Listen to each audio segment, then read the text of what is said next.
C'est sur une note positive que les places financières mondiales débutent cette nouvelle semaine. Le CAC 40 clôture ainsi en hausse de 1,76% à 4 264,53, toujours porté par les bons chiffres de l'emploi américain et l'espoir que les banques centrales limitent l'impact du Brexit. Et puis dans l'actualité ce lundi, Lafarge Holcim qui a annoncé un accord avec le conglomérat indien Nirma Limited en vue de lui céder sa filiale indienne Lafarge India.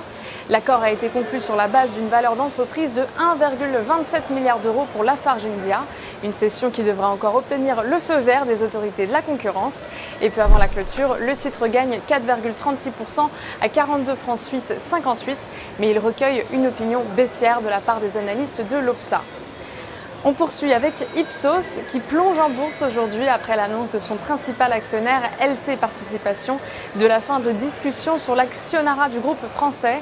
L'action Ipsos avait pourtant bondi en bourse vendredi sur des informations de presse selon lesquelles le groupe était en discussion pour une reprise avec plusieurs repreneurs potentiels.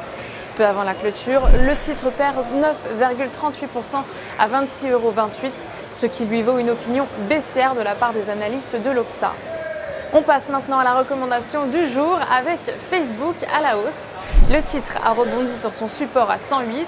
Du point de vue des indicateurs techniques, le titre a dépassé ses moyennes mobiles à 20 et 50, tandis que le RSI a franchi une ligne de tendance baissière.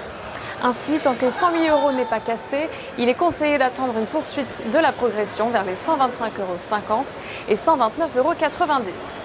Pour jouer cette valeur, nous vous conseillons l'achat du Warrant Call 65-79 d'Unicredit avec un prix d'exercice à 120 € et une date de maturité située au 14 décembre 2016. En direct depuis la Bourse de New York, c'est Stéphanie Texier pour Trading Central. À très bientôt.